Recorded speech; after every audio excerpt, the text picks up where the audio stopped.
যখন উহুদ যুদ্ধে উভয় দল অর্থাৎ মুসলিম এবং কুফাররা মুখোমুখি অবস্থানে চলে আসলো, তখন আরবের আগে থেকে একটা নিয়ম ছিল যে যুদ্ধ শুরু হওয়ার আগে একটা দ্বন্দ্ব যুদ্ধের আহ্বান করা হতো।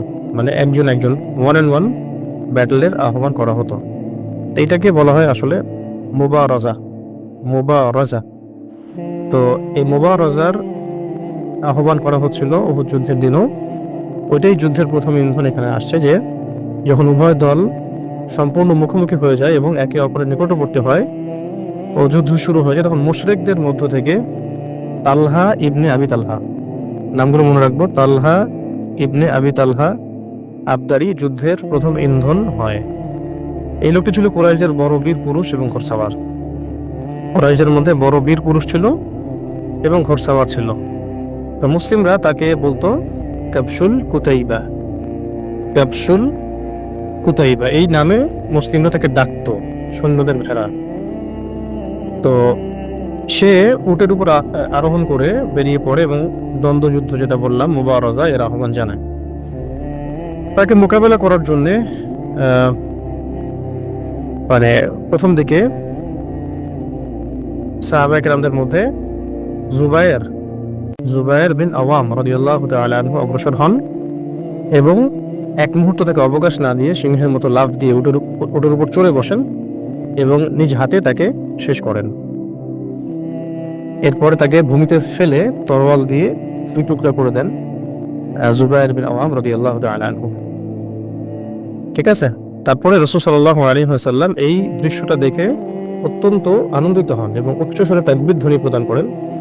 সাহাবায়ে কেরামও তাকবীর ধ্বনি পাঠ করেন এবং নবী সাল্লাল্লাহু আলাইহি ওয়াসাল্লাম জুবায়ের বিন আওয়াম রাদিয়াল্লাহু আনহু প্রশংসা করে বলেন, ইন্না লিকুল্লি নাবিয়্যিন হাওয়ারিয়্যা ওয়া হাওয়ারিয়্যি জুবায়রা। নিশ্চয়ই প্রত্যেক নবীর হাওয়ারি থাকে, প্রত্যেক নবীরই সহচর থাকে, হাওয়ারি থাকে। যেমন আমরা জানি ঈসা আলাইহিস সালামের 12 জন হাওয়ারি ছিল, সঙ্গী সাথী সাহাবী, এরকম হাওয়ারি, সহচর, কাছের মানুষ। আমার হাওয়ারি হচ্ছে, আমার হাওয়ারি বা আমার সহচর হচ্ছে জুবায়ের রাদিয়াল্লাহু আনহু। নবী সাল্লাল্লাহু আলাইহি ওয়াসাল্লাম তার ব্যাপারে এমন প্রশংসাসূচক বাক্য বলেছেন।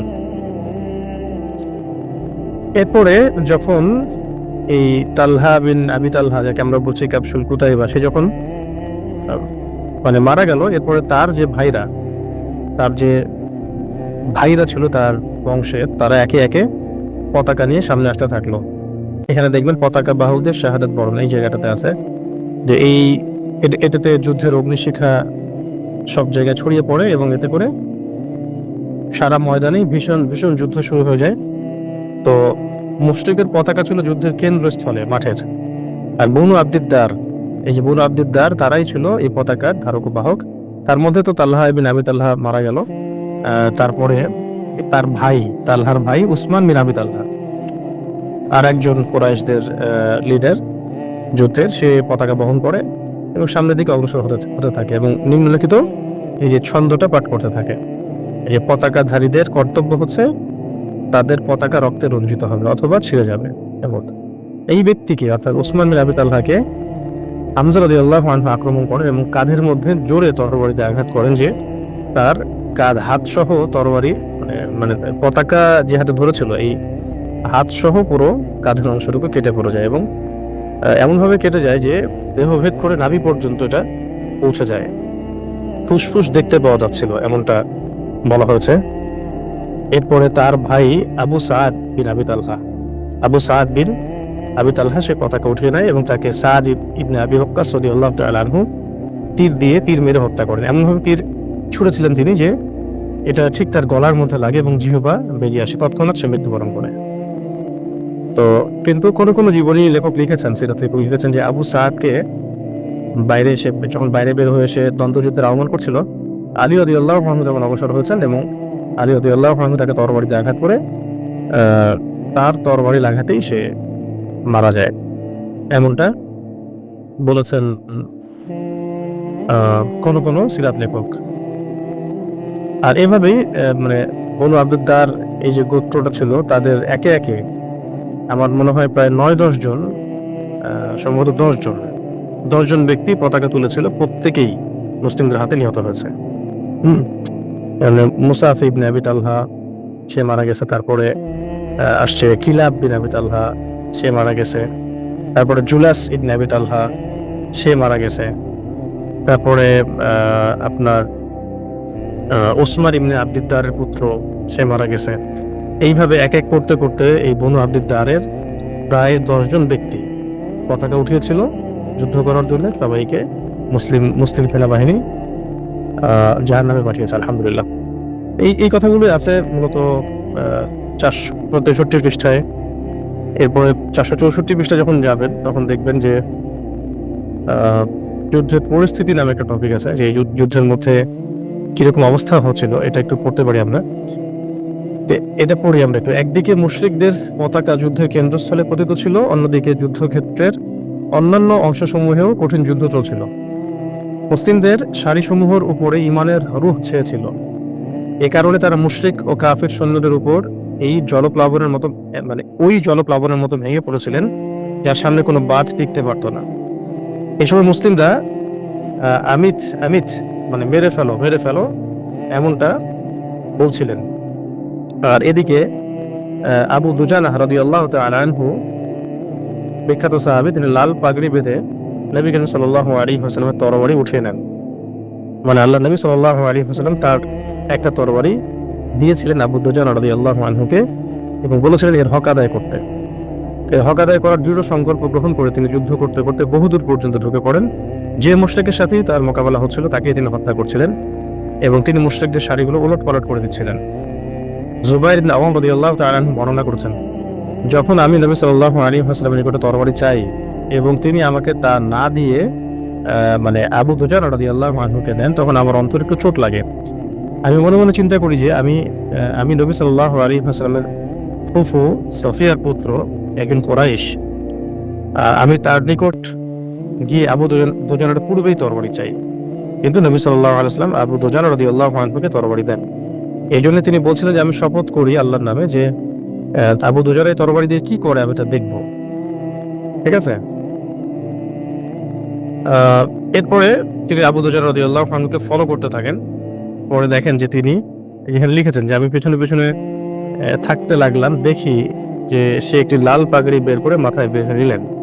আর তার এই কাজ করা দেখে আনসারগণ মন্তব্য করলেন যে আবু দুজানা মৃত্যুর পাগড়ি বেঁধেছেন। এরপর নিম্নলিখিত কবিতা আবৃত্তি করতে করতে তিনি সামনের দিকে অগ্রসর হন এবং যুদ্ধ পরিচালনা করতে থাকেন। বলা হচ্ছে যে তিনি যাকেই সামনে পেতেন তাকে হত্যা করে ফেলতেন।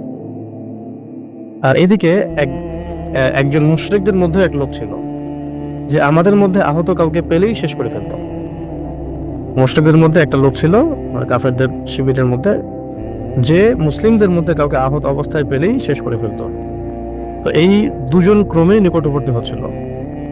আর আমি আল্লাহ তাআলার কাছে প্রার্থনা করলাম, জুবাইর ইবনে আওয়াম রাদিয়াল্লাহু আনহু বলছেন, এবং আল্লাহর কাছে প্রার্থনা করলাম যে তাদের দুজনের মধ্যে যেন সংঘর্ষ লেগে যায়। ঘটনাক্রমে হলোও তাই, উভয় একে অপরের উপর আঘাত হানলো, কিন্তু আবু দুজানা রাদিয়াল্লাহু আনহু এই আক্রমণ ঢাল দ্বারা প্রতিহত করলেন এবং মুশরিকের তরবারি তার ঢালে আটকে গেল। তারপর তিনি ওই মুশরিকের উপর তরবারির আক্রমণ চালালেন এবং সেখানেই সে মৃত্যুর করে ঢলে পড়ল। সুবহানাল্লাহ। অতঃপর আবু দুজানা রাদিয়াল্লাহু আনহু মুশরিকদের সারিগুলোকে ছিন্ন ভিন্ন করতে করতে সামনের দিকে এগিয়ে যান এবং শেষ পর্যন্ত কুরাইশি নারীদের নেত্রী পর্যন্ত পৌঁছে যান। কিন্তু এটা যে নারী সেটা তার জানা ছিল না। তিনি স্বয়ং বর্ণনা করেছেন যে আমি একটি লোককে দেখলাম যে সে খুব জোরে মুশরিক সেনাবাহিনীকে উত্তেজিত করছে, সুতরাং আমি তাকে আমার নিশানার মধ্যে নিয়ে ফেললাম। কিন্তু যখন আমি তার উপর তরবারি দ্বারা আক্রমণ করতে চাইলাম তখন সে চিৎকার করে উঠল। তো আমি তখন বুঝতে পারলাম যে এই ব্যক্তি একজন লোক নয়, বরং এটা একজন নারী। তো তখন আমি চিন্তা করলাম যে নবী সাল্লাল্লাহু আলাইহি ওয়াসাল্লামের তরবারি দিয়ে আমি একজন নারীকে হত্যা করে এটাকে কলঙ্কিত করতে চাই না। তো ওই নারীটা ছিল আবু সুফিয়ান, তার স্ত্রী হিন্দা বিনতে উতবা। ওই যে বদর যুদ্ধে যে উতবা এবং সাইবা রাবিয়া তারা যে মারা গিয়েছে, সেই উতবার কন্যা হচ্ছে এই হিন্দা। তার সাথে আবু সুফিয়ান তার বিয়ে হয়েছিল। তো তারা দুজনেই পরবর্তীতে ইসলাম কবুল করেছেন, আলহামদুলিল্লাহ।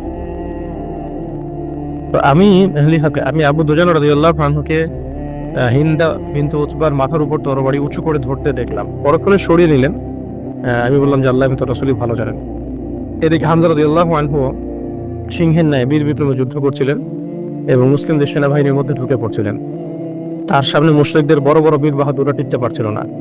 কিন্তু বড়ই আফসোসের কথা এটা যে হামজা রাদিয়াল্লাহু আনহু তিনিও এই যুদ্ধে শাহাদাত বরণ করেছেন, কিন্তু তাকে সামনাসামনি বীর পুরুষের মতো শহীদ করবে এমন কোনো সুপুরুষের জন্ম হয়নি। এই কাপুরুষের মতো গুপ্তভাবে তাকে হত্যা করা হয়েছে। হামজা রাদিয়াল্লাহু আনহু শাহাদাতের ঘটনাটা এখানে আপনারা পাবেন। আমি খুব সংক্ষিপ্ত করে বলছি যে মক্কা থেকে একজন গোলামকে চুক্তি করা হয়েছিল, সেটা তার নাম হচ্ছে ওয়াহশী। উনিও পরবর্তীতে মুসলিম হয়েছিলেন এবং তিনি পরবর্তীতে ইয়ামামার যুদ্ধ করেছেন। সেই যুদ্ধে মুসাইলামা কাযযাবকে তিনি হত্যা করেছিলেন, ভণ্ড নবী মুসাইলামা কাযযাবকে। তো উহুদের যুদ্ধের দিন তিনি তো কাফের ছিলেন, মুশরিক ছিলেন তখন। তো জুবাইর বিন মুতঈম তাকে নিয়ে আসছিলেন এটা চুক্তি করে যে যুদ্ধে তোমার কাজ একটাই, তুমি হামজাকে হত্যা করবে, এটি তোমার কাজ। তো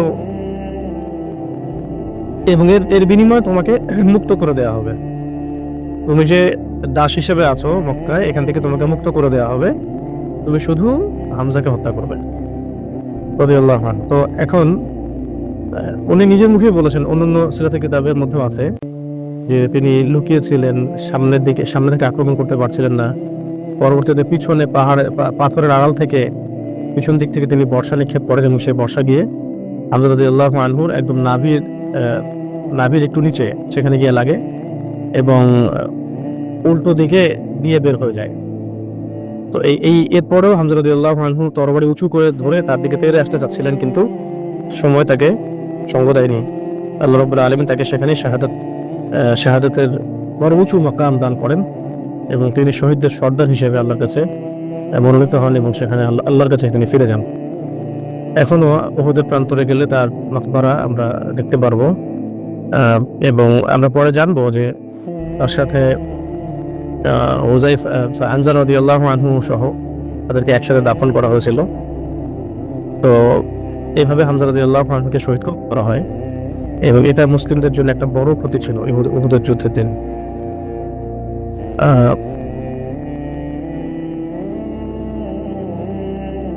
এখানে লেখাই আছে যে দেখুন 467 পৃষ্ঠায় যে হামজা রাদিয়াল্লাহু আনহু শাহাদাতের পরে মুসলিমদের অপূরণীয় ক্ষতি হয়, কিন্তু এটা সত্ত্বেও মুসলিমদের পাল্লা ভারী থাকে।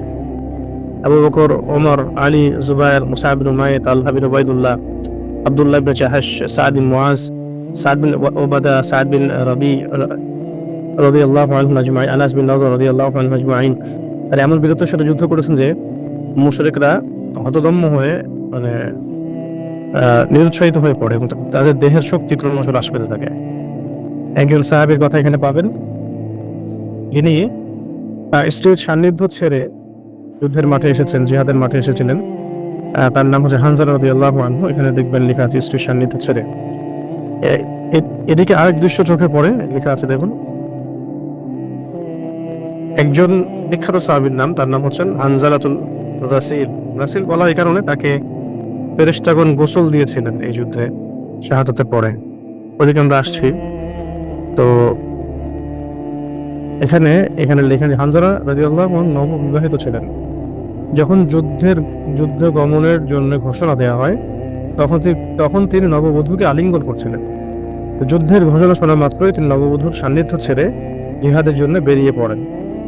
যখন উহুদের প্রান্তরে ভীষণ যুদ্ধ চলছে তখন তিনি মুশরিকদের সারিগুলোকে ভেদ করে তাদের সেনাপতি আবু সুফিয়ান পর্যন্ত পৌঁছে গেলেন এবং তাকে প্রায় ধরাশায়ী করতেই যাচ্ছিলেন, কিন্তু মহান আল্লাহ তাআলা তার ভাগ্যে শাহাদাত লিখে রেখেছিলেন। যেমনই তিনি আবু সুফিয়ানকে লক্ষ্য করে তরবারি উঁচু করেছেন, তেমনি শাদ্দাদ বিন আউস, একজন ব্যক্তির নাম শাদ্দাদ বিন আউস, তাকে দেখে ফেলে এবং তাৎক্ষণিক তাকে আক্রমণ করে, ফলে তিনি নিজেই শহীদ হয়ে যান। হানজালা রাদিয়াল্লাহু আনহুর কথা বলা হচ্ছে। স্ত্রীর সান্নিধ্য ছেড়ে তিনি এখানে এসেছেন। যখন যুদ্ধ শেষ হয়ে যায় তখন নবী সাল্লাল্লাহু আলাইহি ওয়াসাল্লাম যখন সাহাবীদের লাশগুলোকে কবরস্থ করছিলেন এবং সবার জন্য দোয়া করছিলেন, তখন হানজালা রাদিয়াল্লাহু আনহুর লাশটাকে পাওয়া যায় মাটি থেকে একটু উঁচু অবস্থানে শূন্যে ভেসে আছে এমন একটা অবস্থায়, এবং তার লাশ থেকে টপ টপ টপ টপ করে পানি ঝরছিল। সাহাবায়ে কেরাম জিজ্ঞাসা করলেন, নবী সাল্লাল্লাহু আলাইহি ওয়াসাল্লাম বললেন যে হানজালা রাদিয়াল্লাহু আনহু এই অবস্থা থেকে যুদ্ধের মাঠে আসছে। ফেরেশতাগণ তাকে গোসল দিচ্ছেন, তোমরা সেটাই দেখতে পাচ্ছ। এই জন্য তার নাম হচ্ছে হানজালাতুল গাসিল, হানজালাতুল গাসিল। আচ্ছা, তারপরে এই তীরন্দাজদের কথা, যেটা জাবাল রুমাতের উপরে তীরন্দাজদেরকে রাখা হয়েছিল, তারা কিন্তু মানে খুব ভালো ভূমিকা পালন করেছিল শুরুর দিক থেকে। মুসলিমদেরকে কোণঠাসা করার জন্য তিন চারবার আক্রমণ করা হয়েছে, কিন্তু তারা তাদের জায়গায় অটল ছিলেন। তখন ওই দিক দিয়ে কিন্তু কাফেররা ঢুকতে পারে নাই, পরে তারা ঢুকতে পেরেছে। সেটা আমরা সামনে আসছি, যে মুশরিকদের পরাজয় অংশটুকু পড়বেন। যখন এইভাবে মুসলিমরা মাত্র 700 জন যোদ্ধা নিয়ে 3000 মুশরিক সৈন্যের বিরুদ্ধে যুদ্ধ করছিল, যুদ্ধের তেজ, যুদ্ধের যে কৌশল এবং ইমানের যে জজবা, মানে যুদ্ধের যে দাবানল মুসলিমদের পক্ষ থেকে দেখা যাচ্ছিল, এতে মনে হচ্ছিল যেন মাঠে মুসলিমদের সংখ্যা 30,000-এর বেশি। উচ্চ মনোবল নিয়ে তারা আক্রমণ করছিলেন। এক পর্যায়ে পিছনের দিকে পালানো শুরু করে মুশরিক, কাফের এবং কুরাইশরা। তারা পিছনের দিকে পালানো শুরু করে। যেমন সহিহ বুখারীতে একটা বর্ণনা আছে, আপনারা এটা পাবেন 469 পৃষ্ঠায়, যে বারা ইবনে আযিব রাদিয়াল্লাহু আনহু থেকে বর্ণিত একটা বর্ণনা আছে। তিনি বলেন যে মুশরিকদের সঙ্গে আমাদের মোকাবেলা হলে তাদের মধ্যে পলায়নের হিড়িক পড়ে, এবং আমি নারীদেরকেও দেখেছি যে তারা পায়ের গোছা তুলে কাপড় উঁচিয়ে দ্রুত বেগে পালিয়ে যাচ্ছিল, এমনকি তাদের অলংকার পর্যন্ত দেখা যাচ্ছিল। ঠিক আছে, আর এই সুযোগে মুসলিমরা মুশরিকদের উপর তরবারি চালাতে চালাতে তাদের পরিত্যক্ত মালামাল জমা করতে করতে তাদেরকে ধাওয়া করতে থাকে। মনে হচ্ছিল যে যুদ্ধ প্রায় শেষ হয়ে যাচ্ছে। মুশরিকরা তাদের সদল বলে পলায়ন করা শুরু করে, এবং অলরেডি তাদের অনেক সৈন্য মারাও গিয়েছে। তখন ওই জাবাল রুমাত থেকে যে সাহাবায়ে কেরাম ছিলেন, তাদের মধ্যে 50 জন তো ছিলেন, তার মধ্যে বেশিরভাগই সেখান থেকে নেমে আসেন। এইটাই মারাত্মক ভুল হিসেবে আখ্যায়িত হয়েছে ইতিহাসে এবং সিরাতে উহুদ যুদ্ধের প্রেক্ষাপটে, এবং এখান থেকে আমাদের মানে অনন্য শিক্ষা আছে। এই জায়গাটা খেয়াল করে আমরা মারাত্মক ভুল। তীরন্দাজ বাহিনী এতক্ষণে পর্বতমূলে অবস্থান গ্রহণ করে নিজেদের কর্তব্য পালন করে আসছিল, কিন্তু যখন এই যে জয়ের একটা মানে রেশ উল্লাস ছড়িয়ে পড়লো ময়দানে, আত্মবিস্মৃত হয়ে যান তারা। নবী করিম সাল্লাল্লাহু আলাইহি ওয়াসাল্লাম তাদেরকে যে কাজটা করতে কঠোরভাবে নিষেধ করেছিলেন, তারা সেই দিকে ছোটা শুরু করলেন আল্লাহ গানিমা বলে। ঠিক আছে, কিন্তু তাদের যিনি তোমার মানে আপনাদের বলছি যে তাদের যিনি ছিলেন লিডার, আব্দুল্লাহ বিন জুবাইর রাদিয়াল্লাহু আনহু, তিনি কিন্তু বারবার নিষেধ করছিলেন যে না, আমাদেরকে নবীজি বলেছেন যদি তাদের দেহ পাখিও খেয়ে ফেলে তবুও যেন আমরা না নামি, নামা যাবে না আমাদের এখান থেকে। কিন্তু বেশিরভাগ সৈন্য যারা ওই পাহাড়ের উপরে ছিলেন তারা নেমে যান। মাত্র 9 জন, সম্ভবত 9 জন সেখানে ছিলেন, বাকিরা নেমে গিয়েছিলেন।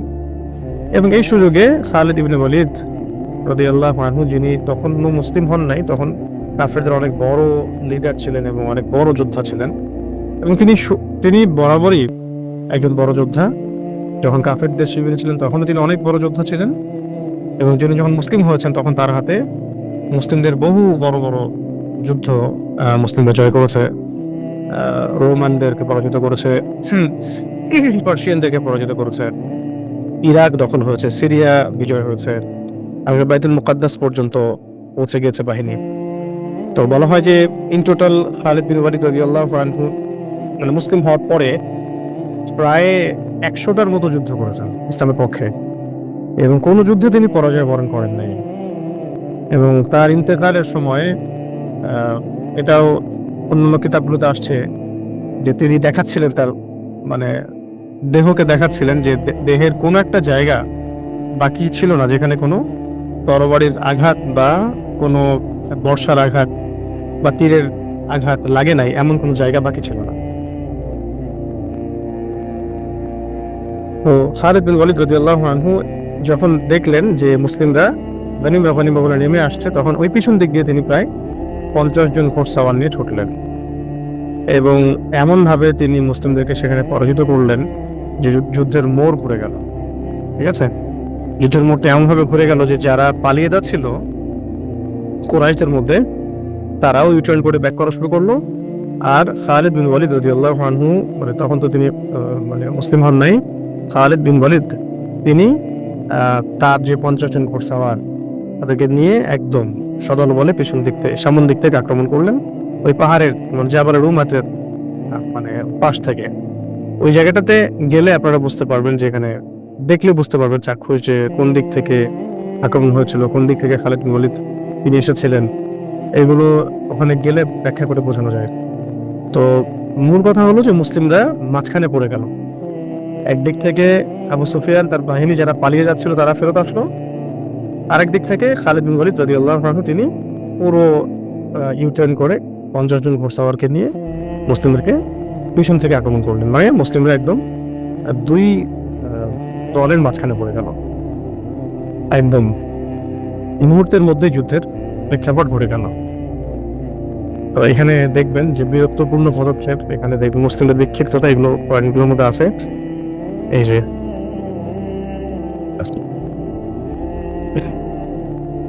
এখানে দেখবেন যে খালিদ বিন ওয়ালিদ রাদিয়াল্লাহু আনহু যে ঘোড়সাওয়ার সৈন্যদেরকে দেখা মাত্র উচ্চস্বরে শির সাহাবীদেরকে ডাক দেন, হে আল্লাহর বান্দারা, হে আল্লাহর বান্দারা, এভাবে বলতে থাকেন।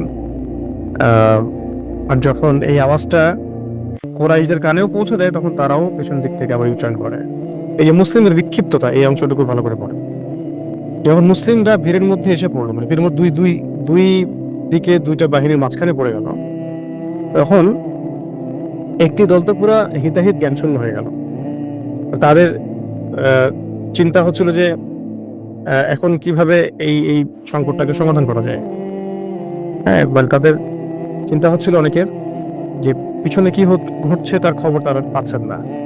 মুসলিমরা বিক্ষিপ্ত হয়ে পড়েছে, আর কি কে কোন দিকে আছে সেটার খবর পাওয়া যাচ্ছে না। এমনকি নবী সাল্লাল্লাহু আলাইহি ওয়াসাল্লাম কোন দিকে আছেন সেটার খবর পাওয়া যাচ্ছে না। আবার কেউ কেউ এরকম চিন্তা করলেন বা খবর রটিয়ে পড়লো যে আল্লাহর নবীকে হত্যা করা হয়েছে নাউজুবিল্লাহ সাল্লাল্লাহু আলাইহি ওয়াসাল্লাম, এবং অনেকে তরবার ফেলে দিয়ে বসে গেলেন, আল্লাহর নবীকে যদি হত্যা করা হয়ে থাকে তাহলে আমরা কি করব, যুদ্ধ করে। আবার অনেকে বলতে লাগলেন সাহাবীদের মধ্যে যে আল্লাহ তো জীবিত আছেন, আমরা আল্লাহর জন্য যুদ্ধ করব। মানে এক কথায় এমন একটা সিচুয়েশন যেটা আসলে ভাষায় প্রকাশও করা যাবে না, বইয়ের পাতায় লেখাও সম্ভব না। দ্বিমুখী চাপে, দ্বিমুখী আক্রমণের মধ্যে পড়ে একেবারে মানে দিক বেদিক যে মুসলিম সৈন্যরা বিক্ষিপ্তভাবে ছোটাছুটি শুরু করলেন। কোনো শৃঙ্খলা, যুদ্ধের কৌশল, নিয়ম কানুন কিছুই আর বাকি থাকলো না। তো এমন অবস্থায় অনেকগুলো ঘটনা ঘটেছে এই সময়টাতে। ওই সময় যে ঘটনাগুলো ঘটেছে তার মধ্যে একটা এখানে বলছি আমি। একটা হলো যে ওই আপনার মুসাআব বিন উমাইর রাদিয়াল্লাহু আনহু কথা বলছে, আপনারা পড়বেন, এগুলা পড়লেই পাবেন ইনশাআল্লাহ। সব তো আর লাইন বাই লাইন পড়ার দরকার নেই, মূল সামারি বুঝতে হবে। আপনারা অবশ্যই লাইন বাই লাইন বাসায় পড়বেন জানার জন্য এবং নোট করার জন্য। তো মূল একটা ঘটনা হচ্ছে এই সময় ওই হুযায়ফা রাদিয়াল্লাহু আনহু, সরি ভুল বললাম, ওই মুসাআব বিন উমাইর রাদিয়াল্লাহু আনহু তিনি শাহাদাত বরণ করেন এই সময়টাতে, এবং তার হাতে পতাকা ছিল। তার ডান হাতে আক্রমণ করা হয়, হাত পড়ে যায়, বাম হাত দিয়ে পতাকা ধরেন, সেই হাতটা ফেলে দেওয়া হয়, এরপরে তাকে শহীদ করা হয়। অনেকগুলো তীরের আঘাত তার গায়ে ছিল, আল্লাহু আ'লাম বিসওয়াব। তো তার চেহারার অবয়বটা, তার চেহারার কাঠামোটা এবং তার মানে স্ট্রাকচার, ফিজিক্যাল স্ট্রাকচারটা নবী সাল্লাল্লাহু আলাইহি ওয়াসাল্লামের সাথে অনেকাংশে মিল ছিল। এই কারণে একটা গুজব রটিয়ে পড়লো যে আল্লাহর নবীকে হত্যা করা হয়েছে। তো এখানে অনেক সাহাবী আশাহত হয়ে মানে বসে পড়েন, এবং এখানে হতাহতের সংখ্যা বাড়তে থাকে। আবার আবার দেখা যায় কখনো কখনো এমন হয়েছে, ওই সময় এমন হয়েছে যে একজন সাহাবী, তার নাম আনাস বিন নজর রাদিয়াল্লাহু আনহু, যাচ্ছেন, সাহাবীরা বসে আছেন। তখন বসে আছো কেন? আল্লাহর নবীকে নাকি হত্যা করা হয়েছে, আমরা কি করব যুদ্ধ করে? তখন তিনি বলছিলেন যে আল্লাহ রাব্বুল আলামিন তো জীবিত আছেন। আমি উহুদের ওই কর্নার থেকে, উহুদ প্রান্তরের ওই পাহাড়ের কর্নার থেকে আমি জান্নাতের ঘ্রাণ পাচ্ছি। তিনি ছুটে যান এবং এমনভাবে যুদ্ধ করেন, শেষ পর্যন্ত তিনি সেখানে শহীদ হন। আর তাকে এমনভাবে হত্যা করা হয় মুশরিকদের কর্তৃক যে তার চেহারা শনাক্ত করা যাচ্ছিল না যে তিনি আসলে কে। পরে তার একজন আত্মীয় তার হাত দেখে, হাতের আংটি নখ দেখে তাকে শনাক্ত করেছিলেন যে তিনি হচ্ছেন আনাস বিন নজর রাদিয়াল্লাহু আনহু। এটাও এখানে আছে, আপনারা পড়লে দেখতে পারবেন। অনেক সাহাবী বলছিলেন না, আল্লাহর নবী কখনো কখনো ইন্তেকাল করতে পারেন না এইভাবে, তিনি জীবিত আছেন, আমরা যুদ্ধ করব। আনসারদের একটা দল মানে উঠে যুদ্ধ করা শুরু করেন। খাস করে যেটা বলতে চাই যে 9 জন সাহাবী নবী সাল্লাল্লাহু আলাইহি ওয়াসাল্লামের পাশে থেকে রক্তক্ষয়ী যুদ্ধে এই সময়টাতে নবী সাল্লাল্লাহু আলাইহি ওয়াসাল্লামকে সাপোর্ট দিয়েছেন। 9 জন সাহাবী, তার মধ্যে হচ্ছেন 2 জন হচ্ছে মুহাজির সাহাবী, আর বাকি 7 জন হচ্ছেন আনসার। 2 জন মুহাজির সাহাবীর একজন হচ্ছেন সাদ বিন আবি ওয়াক্কাস রাদিয়াল্লাহু আনহু, আর একজন হচ্ছেন তালহা বিন উবাইদুল্লাহ রাদিয়াল্লাহু আনহু। ঠিক আছে, আর বাকি 7 জন ছিলেন আপনার আনসার সাহাবী। কিন্তু নবী সাল্লাল্লাহু আলাইহি ওয়াসাল্লাম বলছিলেন যে কে আছো এদের হামলা থেকে আমাকে প্রতিহত করতে পারো। তখন প্রথমে এই আনসারদের মধ্যে একজন করে এগিয়ে যান, এবং যিনি এগিয়ে যাচ্ছিলেন যান প্রাণ দিয়ে যুদ্ধ করছিলেন, শেষ পর্যন্ত শহীদ হচ্ছিলেন। এইভাবে এক এক করতে করতে করতে করতে 7 জন আনসার সাহাবী শহীদ হয়ে যান, আর 2 জন বাকি থাকেন মুহাজির সাহাবী তালহা রাদিয়াল্লাহু আনহু এবং সাদ বিন আবি ওয়াক্কাস। সাদ রাদিয়াল্লাহু আনহু এই সময় তীর ছুটছিলেন অনবরত। নবীজি বলছিলেন, হে সাদ, তোমার উপরে আমার পিতামাতা কুরবান হোক, তোমার উপরে আমার পিতামাতা কুরবান হোক। এই কথাটা শুধু সাদ রাদিয়াল্লাহু আনহুকেই বলা হয়েছে, এই সিরাত ঘাটলে আপনারা পাবেন, অন্য কোনো সাহাবীকে এইভাবে বলা হয়নি। এবং সাহাবীরা সবসময় বলেন যে ইয়া রাসূলুল্লাহ, আপনার জন্য আমাদের পিতামাতা কুরবান হোক। সাদ রাদিয়াল্লাহু আনহু এই সময় এমন ভূমিকা রাখেন যেটা আসলে বলে এগুলো ভাষায় প্রকাশ করার মতো শব্দ আমাদের কাছে নাই। আর তালহা রাদিয়াল্লাহু আনহুর কথা কি বলবো, তিনি নিজের পিঠটাকে ঢাল বানিয়ে দেন এবং কাফেরদের তীরগুলোকে নিজের গায়ে নিয়ে নেন, এবং তিনি বলেছিলেন যে ওই সময় যুদ্ধ করতে করতে তরবারি আমার হাত থেকে পড়ে যাচ্ছিল, আল্লাহ পাক শান্তির ঘুম দিয়ে দিয়েছিলেন আমার চোখের মধ্যে, মানে ঘুমে আমার চোখ দিয়ে ঘুমে আমার হাত থেকে তরবার পড়ে যাচ্ছিল।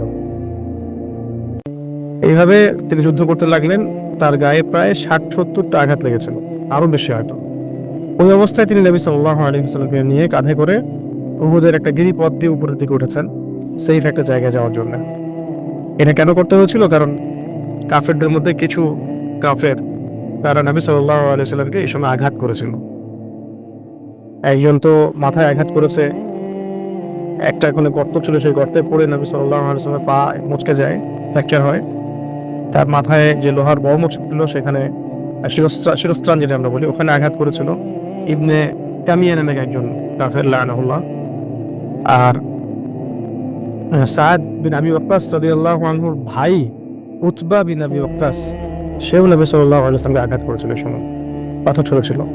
এই সময়টাতে একজন নারী সাহাবীও নবী সাল্লাল্লাহু আলাইহি ওয়াসাল্লামকে রক্ষার জন্য প্রাণপণ যুদ্ধ করেছেন, তার নাম হচ্ছে উম্মে আমারা। এই কথাগুলো এখানে পাবেন আপনারা।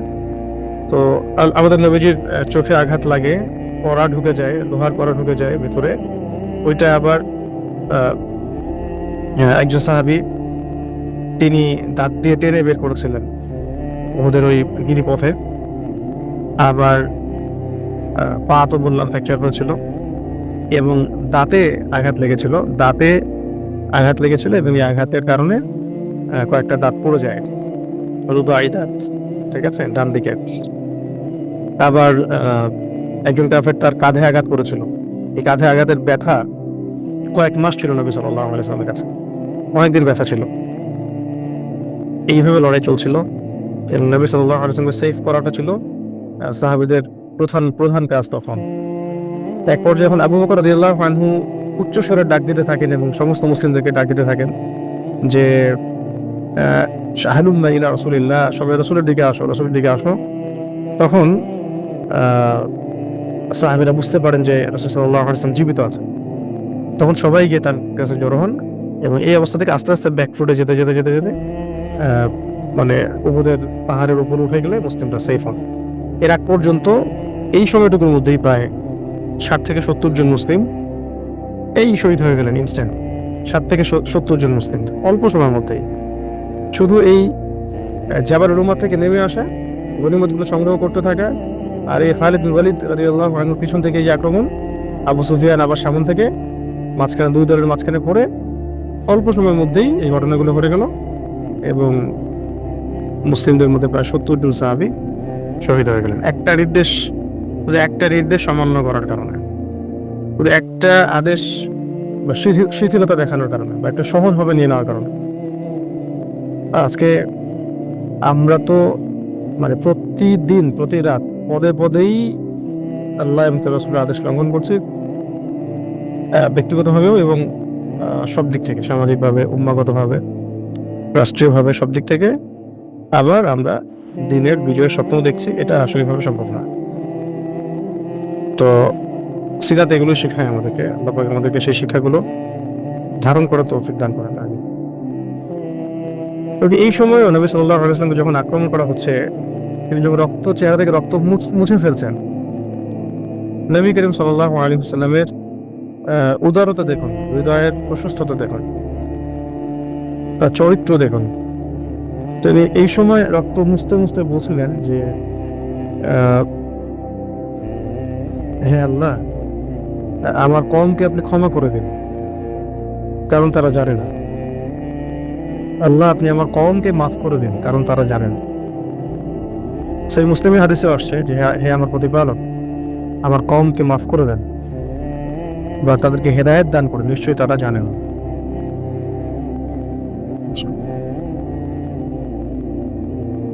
এইভাবে আপনারা পড়লেই বুঝতে পারবেন বিষয়গুলো, এখানে সুন্দর করে দেয়া আছে।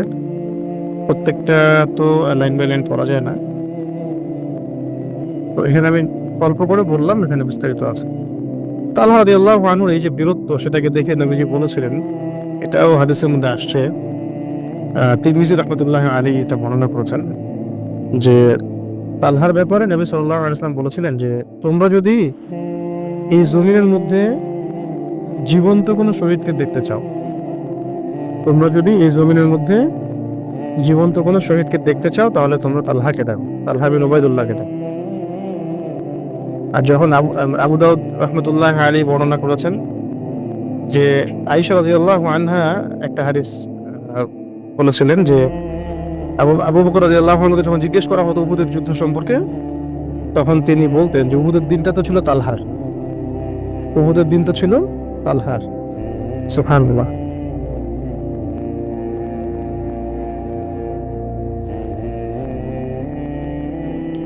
তো তার ব্যাপারে আবু বকর রাদিয়াল্লাহু আনহু বলতেন যে হে তালহা, তোমার জন্য তো জান্নাত ওয়াজিব হয়ে গেছে। সুবহানাল্লাহ। ইয়া তালহা আব্দুল্লাহ قد وجبت لك الجنان وبوئت المهلعين। এখানে বলা হচ্ছে যে তালহা, তোমার জন্য তো জান্নাত ওয়াজিব হয়ে গেছে, আর তুমি হৌরিন ঈনদের কাছে তোমার ঠিকানা বানিয়ে নিয়েছো, হৌরিন ঈনদের কাছে তোমার ঠিকানা বানিয়ে নিয়েছো। এমন একটা ঘটনা ঘটেছে গত যুদ্ধের দিনে যে এটা সম্ভবত ইমাম বুখারী এবং ইমাম মুসলিম রাহমাতুল্লাহ আলাইহি তারা বর্ণনা করেছেন, দুজনেই, যেটাকে আমরা মুত্তাফাকুন আলাইহি বলি, যে এই উহুদের দিনে দুজন অদৃশ্য ব্যক্তিকে দেখা গিয়েছে। মানে অদৃশ্য বলতে তারা সাদা কাপড় পরে যুদ্ধ করছে, অপরিচিত সাদা কাপড় পরে যুদ্ধ করছিলেন নবী সাল্লাল্লাহু আলাইহি ওয়াসাল্লামের ডানে এবং বামে। তো এটা সাদ রাদিয়াল্লাহু আনহু থেকে আসছে একটা বর্ণনা। তিনি বলেছিলেন যে আমি উহুদের দিন নবী সাল্লাল্লাহু আলাইহি ওয়াসাল্লামের ডানে এবং বামে দুইজন সাদা পোশাক পরিহিত ব্যক্তিকে যুদ্ধ করতে দেখেছি। তারা বীর বিক্রমে যুদ্ধ করছিলেন। পরে নবীজি বলেছেন যে তাদের একজন ছিলেন জিবরাইল আলাইহিস সালাম, একজন ছিলেন মিকাইল আলাইহিস সালাম। এরকম।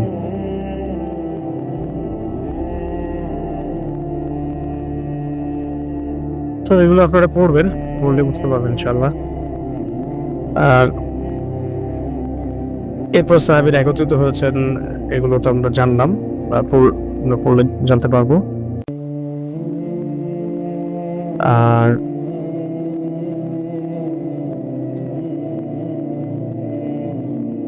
মুশরিকরা ক্রমবর্ধমান চাপ দিতে থাকলো। এই সময় সাহাবারা একত্রিত হলেন, আস্তে আস্তে পিছনের দিকে সরতে থাকলেন। ওদের ওই যে পাহাড় আছে, সেই পাহাড়ে গিরিপথে মুসলিমরা উঠতে থাকলেন।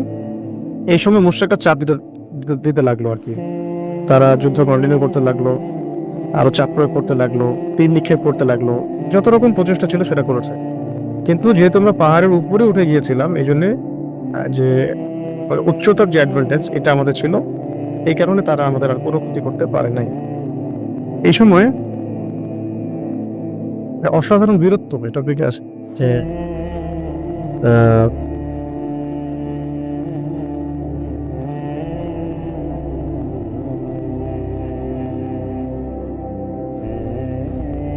উসমান তালহা রাদিয়াল্লাহু আনহুর কথাই বলা হচ্ছে।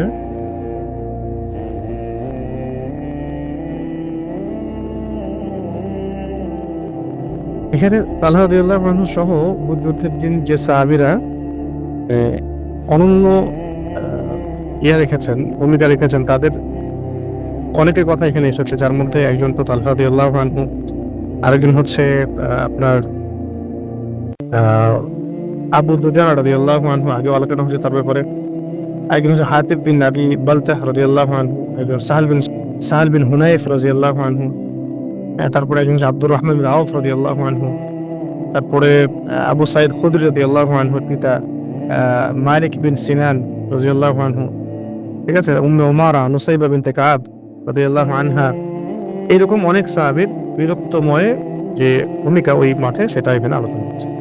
রিডিং করলে আপনারা কি হবে, শাহাদাতের অপপ্রচার তো আমি আগে বলে দিয়েছি। আচ্ছা, তারপরে বলবেন এই যে উহুদ যুদ্ধের চিত্র একটা দেয়া আছে এখানে। এখান থেকে যদিও আপনারা ক্লিয়ার বুঝতে পারবেন না, এটা থেকে বোঝা মুশকিল। আহ,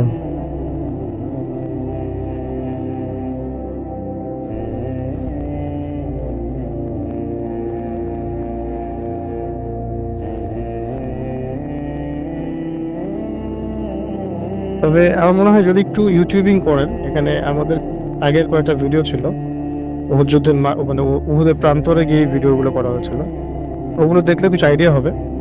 এখানে যে চিত্রটা আছে 488 পৃষ্ঠায়, এখানে একটু দেখতে পারেন আপনারা যে পিছনে যে উহুদের পাহাড় দেখা যায়, এটা তো মূল পাহাড় আর কি। আর মূলত এই যে বাম দিকে দেখেন যেখানে ফাঁকা জায়গাটা আছে, ওই জায়গাটাতে মক্কাবাসীদের শিবির ছিল, মানে কোরাইশ সৈন্য এখানে অবস্থান করছিল। আর পিছনে যে উহুদ পাহাড়, এই উহুদ পাহাড়কে পিছনে রেখে মুসলিম সৈন্যরা সামনে অবস্থান করছিল।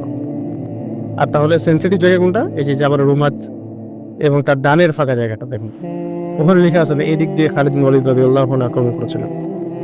হ্যাঁ, তো এই যে জাবাল রুমাতের এই জায়গাটাতে, এই জায়গাটাতেই মূলত হামজা রাদিয়াল্লাহু আনহুকে শহীদ করা হয়েছিল। আহ,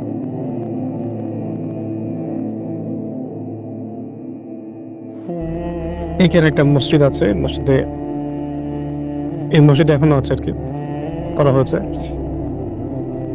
তো এই ফাঁকা জায়গাটা থেকে খালিদ বিন ওয়ালিদ রাদিয়াল্লাহু আনহু আক্রমণ করেছেন, যখন সাহাবায়ে কেরাম জাবাল রুমাত থেকে নেমে এই মক্কাবাসীদের পিছনে ধাওয়া করেছিলেন। এখানে যদি ক্লিয়ারলি বোঝা যাচ্ছে না, কিন্তু তারপরেও আইডিয়া পাওয়া যাচ্ছে আর কি। আচ্ছা, এরপরে পড়বেন উবাই ইবনে খালাফের হত্যা। আচ্ছা, উবাই ইবনে খালাফ হচ্ছে একজন ব্যক্তি যে মানে এমনই, কি বলবো, যে আসলে আহ, উদ্ধত ছিল, যে সে একবার বলেছিল যে আজকে হয় মুহাম্মদ থাকবে, নাউজুবিল্লাহ মিন যালিক, আর না হলে আমি থাকবো, এমন এমন কথা বলে সে যুদ্ধের মাঠে আসছিল আর কি। তখন তখন সাহাবীরা বলছিলেন, ইয়া রাসূলুল্লাহ সাল্লাল্লাহু আলাইহি ওয়াসাল্লাম, আমরা কি, আমাদের মধ্যে কেউ কি তাকে আক্রমণ করবো? নবীজি বলছে তাকে আসতে দাও। তখন সে আসতে থাকে এবং এক পর্যায়ে আহ, নবী সাল্লাল্লাহু আলাইহি ওয়াসাল্লাম হারিস বিন সাম্মাহ রাদিয়াল্লাহু আনহুর নিকট হতে একটা ছোট বর্ষা চেয়ে নেন, ছোট একটা বর্ষা নিয়ে নেন এবং সেটাকে দূর থেকে নিক্ষেপ করেন, এবং শুধুমাত্র তার গলায় একটু টাচ লেগেছিল, কাঁধের এখানে ছিলে গিয়েছিল জাস্ট এতটুকু। এরপরে সে আর আক্রমণ করতে পারে নাই। ওই যে একটা সামান্য একটা ক্ষত, এখান থেকে তার এমন এক মানে আল্লাহ পাক এমন আযাব চাপিয়ে দিলেন, সে মানে যন্ত্রণায় ছটফট করতে করতে থাকে। কুরাইশরা বলতে থাকলো যে তোমার তো আঘাত বেশি বড় না, আর তুমি তো সামান্য গলার পাশে ছিলে গেছে, তুমি তো অনেক বড় বীর, তোমাকে দেখে মনে হচ্ছে যে তুমি একজন বড় কোনো রোগে আক্রান্ত হয়েছে। তখন সে বলছিল যে আহ, যদি যদি সে আমার মুখে থুতুও দিত তবু আমার জীবন শেষ হয়ে যেত। অবশেষে এই মক্কা ফেরার সময় সারিফ নামক জায়গায় সে মৃত্যুবরণ করে। হ্যাঁ, আর সে কি বলছিল ওই আঘাতে? সে বলছিল যে আমি যে কষ্ট পাচ্ছি এইটা যদি জিল মাজাজের সমস্ত অধিবাসীকে দিয়ে দেওয়া হতো আমার একার কষ্টটাই, তাহলে তারা সবাই মারা যেত। নবী সাল্লাল্লাহু আলাইহি সাল্লামের হাতে ছোড়া বর্ষা, সেটা গায়ে কোনো জায়গায় বিধে নাই, শুধু একটু ছিলে গেছে, তাতেই এইভাবে আল্লাহ পাক তাকে শাস্তি দিয়েছে। যাই হোক, এরপরে সর্বশেষ একটা আক্রমণের চেষ্টা করেছিল এই কাফেররা, সেটাতেও তারা সফল হয় নাই। এরপর শহীদদের লাশগুলোকে তারা মানে অবমাননা করতে থাকে, লাশগুলোকে বিকৃত করতে থাকে, নাক কান কেটে ফেলে, ঠিক আছে, চিড়ে ফেলে। তাদের একটা ট্রেডিশন ছিল যে যুদ্ধে জিতলে যাদেরকে হত্যা করা হতো তাদেরকে তাদের অঙ্গ বিকৃত করতো আর কি, নাক কেটে ফেলতো, কান কেটে ফেলতো, হ্যাঁ, ইত্যাদি ইত্যাদি এই কাজগুলো করতো। তো মুশরিকদের মানে মুশরিকরা মুসলিমদের সাথেও উহুদ যুদ্ধে এই কাজগুলো করেছিল। হ্যাঁ, নাক কান কেটে মালা বানায় ফেলতো তারা, এত বর্বর ছিল তারা। খাস করে যেটা করেছে তারা, হামজা রাদিয়াল্লাহু আনহুর লাশটাকে বিকৃত করার চেষ্টা করেছিল, তার বুকটা চিরে ফেলেছিল ইয়ে করার পরে, শহীদ করার পরে বুকটা চিরে কলিজাটা বের করে চিবিয়ে খাওয়ার চেষ্টা করেছিল। এবং এই চেষ্টায় হিন্দা বিন উতবা সেও ছিল শরিক, সেই মূলত ছিল এটার মূল। তো এমন ঘটনা ঘটেছে, কিন্তু আলহামদুলিল্লাহ আল্লাহ পাকের রহমতে তারা এটা করতে সক্ষম হয় নাই। আল্লাহ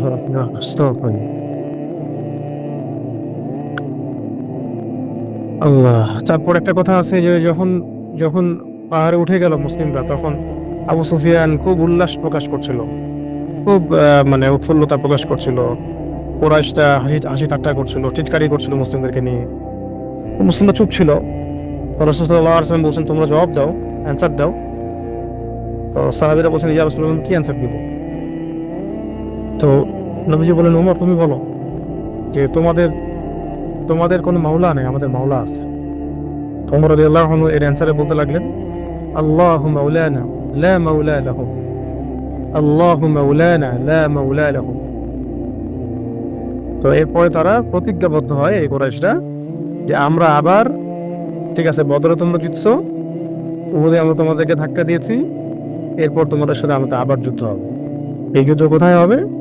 এই যুদ্ধ হবে বদরের মাঠে। আবার বদরে কিন্তু আরো একটা যুদ্ধ হতো, ওই দিন মুসলিমরা গিয়েছিলেন কিন্তু কুরাইশরা আসেনি। তো এটা ছিল দ্বিতীয় বদর বলি আমরা আর কি। তো দ্বিতীয় বদর যুদ্ধটা হয়নি, সামনে আসবে আর কি এটা ইনশাআল্লাহ। এই প্রতিজ্ঞাও ছিল যে পরের বছর আমরা আবার যুদ্ধ। এরপর যখন তারা সেখান থেকে চলে যায়, তখন এই শহীদদের লাশগুলোকে নবী সাল্লাল্লাহু আলাইহি ওয়াসাল্লাম দাফন করতে লাগলেন। সুবহানাল্লাহ, এটা তো আর বলার অপেক্ষা রাখে না ওই সময়কার অবস্থা কেমন ছিল।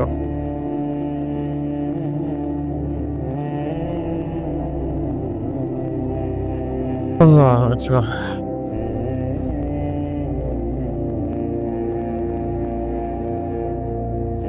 যে এখানে পাবেন আপনারা পেজ নাম্বার 496 দিকে পাবেন শহীদ এবং আহতদের অনুসন্ধান।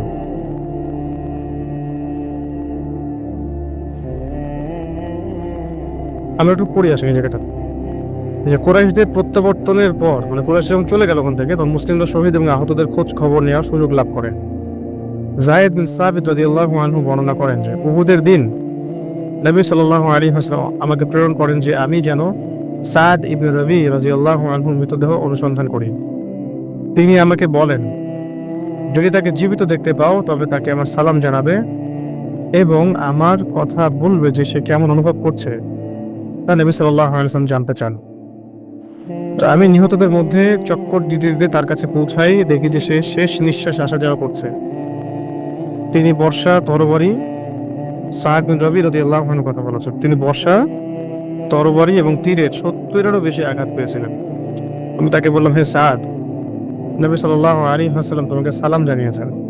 তো কেমন অনুভব করছো তা জানতে চেয়েছেন।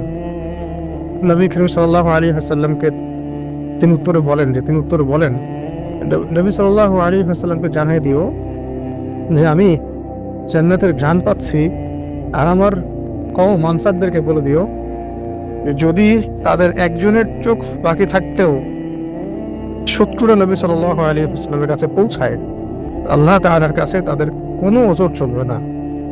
এই কথা বলতে বলতে তিনি শহীদ হয়ে যান। এ তো গেল সাঈদ বিন রাজি রাদিয়াল্লাহু আনহুর হালত। মুসলিমরা আহতদের মধ্যে উসাইরিন একজন ব্যক্তি ছিলেন, উসাইরিন, তাকেও দেখতে পান। তার নাম ছিল আমর বিন সাবিত, পুরো নাম আমর বিন সাবিত, সংক্ষিপ্ত নাম উসাইরিন। তারও প্রায় জীবন যায় অবস্থা ছিল। তো এর আগে তাকে দাওয়াত দেওয়া হয়েছিল, কিন্তু তিনি দাওয়াত কবুল করেন নাই।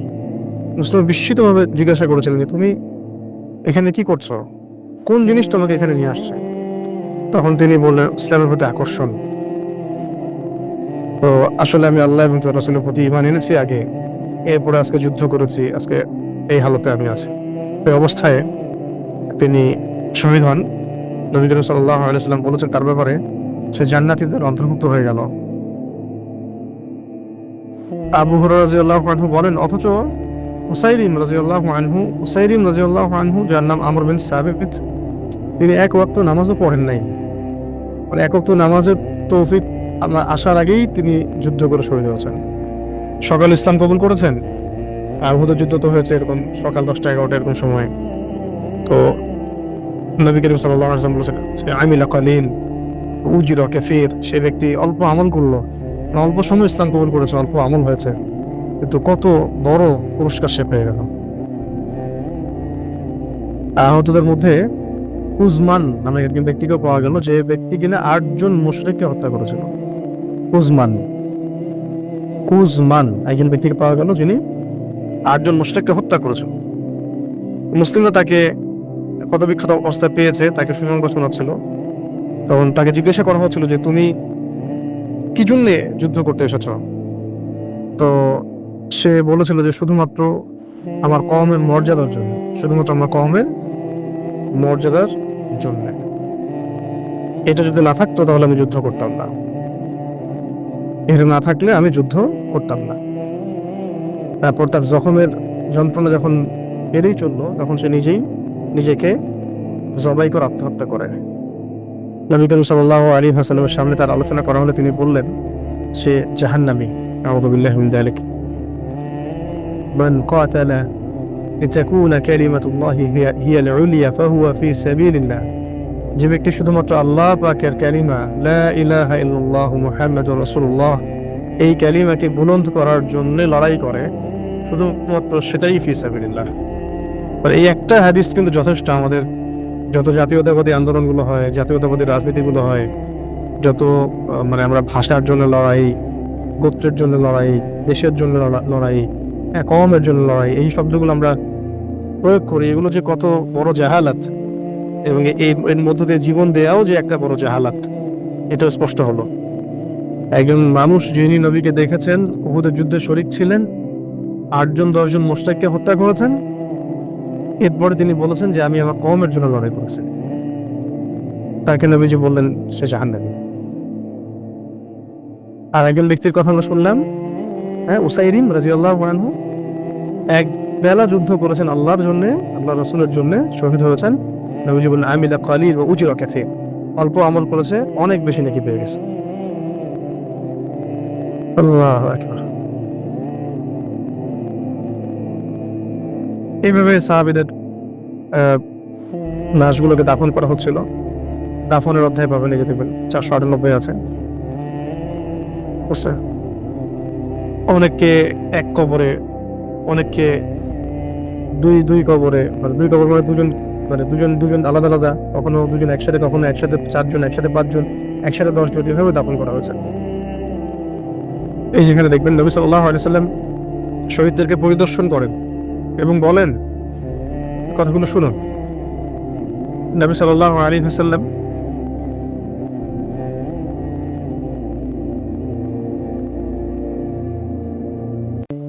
শহীদদের লাশকে পরিদর্শন করেন এবং বলেন যে এই লোকদের ব্যাপারে আমি সাক্ষী দিব, প্রকৃতপক্ষে তারা তো এমন এমন বান্দা আল্লাহর, যারা কিয়ামতের দিন এই অবস্থায় উঠবে যে তাদের ক্ষতস্থান থেকে রক্ত বইতে থাকবে। রক্ত তো রক্তেরই মতো হবে, কিন্তু সুগন্ধি হবে মিশকের মতো। আল্লাহ পাক যেন আমাদেরকে এমন শাহাদাতের মওত নসিব করে দেন, যার পরে দুনিয়া এবং আখিরাতে আমাদের কোনো কষ্ট, কোনো দুঃখ, কোনো দুর্দশা কিছুই থাকবে না ইনশাআল্লাহ। কতিপয় সাহাবায়ে কেরাম শহীদদেরকে মদিনায় স্থানান্তরিত করেন, আর নবী সাল্লাল্লাহু আলাইহি ওয়াসাল্লাম নির্দেশ দিয়েছিলেন যে তারা যেখানে শহীদ হয়েছে সেখানেই দাফন করতে হবে। ঠিক আছে, কাউকে এক কাপড়ে, কাউকে দুই কাপড়ে, কাউকে দাফন করার সময় কাপড় পাওয়া যায় নাই, শুধুমাত্র ওই যে ইসখিদ নামক ঘাস দিয়ে দাফন করা হয়েছে। আবার যেমন ধরেন যে দুজন ব্যক্তি, যেমন হামজা রাদিয়াল্লাহু আনহু এক কবরে, আব্দুল্লাহ বিন জাহাশ বললাম আব্দুল্লাহ বিন আমর রাদিয়াল্লাহু আনহু এবং আমর বিন জামুহ, আব্দুল্লাহ বিন আমর এবং আমর বিন জামুহ, এই দুজনকে এক কবরে দাফন করা হয়েছে। উভয়ের মাঝখানে বন্ধুত্ব ছিল, এই বন্ধুত্ব মানে কিয়ামতেও থাকবে ইনশাআল্লাহ। এগুলোই প্রকৃত বন্ধুত্ব। আসলে এগুলোই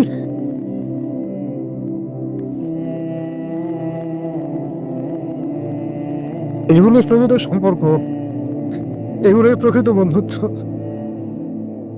যেগুলো দুনিয়াতেও থাকে, আখিরাতেও থাকে।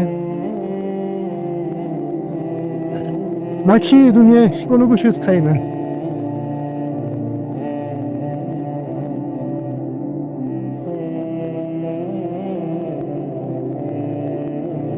বাকি দুনিয়ায় অবিশ্বাস দিয়ে ভরা, প্রতারণা দিয়ে ভরা, বিশ্বাসঘাতকতা দিয়ে ভরা, অকৃতজ্ঞতা দিয়ে ভরা। এগুলো প্রকৃত বন্ধুত্ব। কি আমাদের মাঠে তারা একসাথে উঠবেন, আব্দুল্লাহ বিন আমর এবং আমর ইবনে জামুহ। একইভাবে হামজা রাদিয়াল্লাহু আনহুর ক্ষেত্রে এমনটা হয়েছে। আমি একটু আগে বলেছিলাম যে তার দেহ থেকে পানি পড়ছিল, ফেরেশতারা তাকে গোসল দিয়েছিলেন। তার বিবিকে জিজ্ঞাসা করা হলে সেই ঘটনার উত্তর পাওয়া যায়। আর হামজা রাদিয়াল্লাহু আনহুর সাথে এই যে দাফন করে আব্দুল্লাহ বিন জাহাশ রাদিয়াল্লাহু আনহু, যে ঠিক বলছিলাম আমি প্রথমে, হামজা রাদিয়াল্লাহু আনহু সাথে দাফন করা হয় আব্দুল্লাহ বিন জাহাশ রাদিয়াল্লাহু আনহুকে।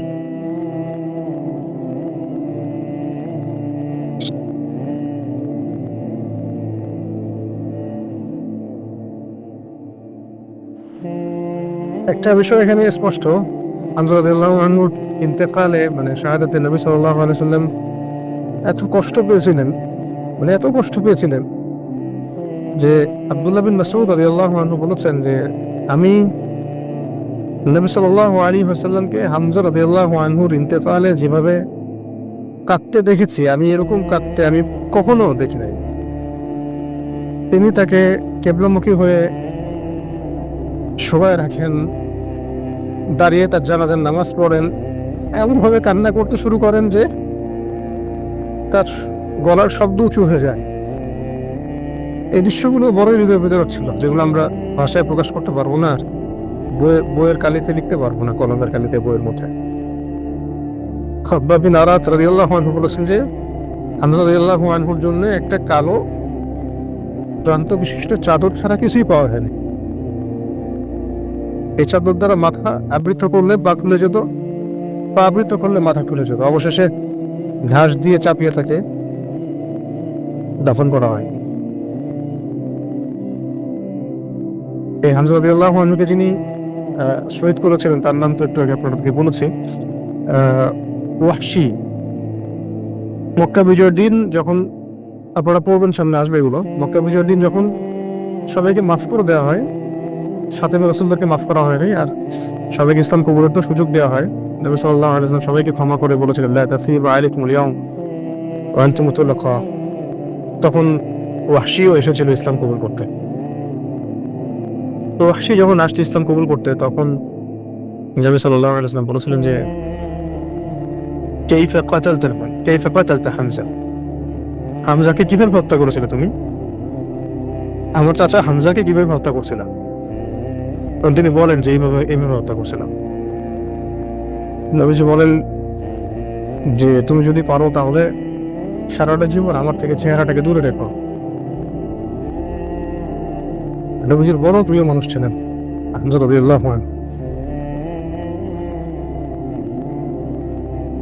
বড় প্রিয় মানুষ ছিলেন। আর জান্নাতে যত শহীদ থাকবেন সমস্ত শহীদদের সর্দার হবেন হামজা রাদিয়াল্লাহু আনহু। আল্লাহ যেন আমাদের নসিবে তার মতো সৌভাগ্য রাখেন, আমিন।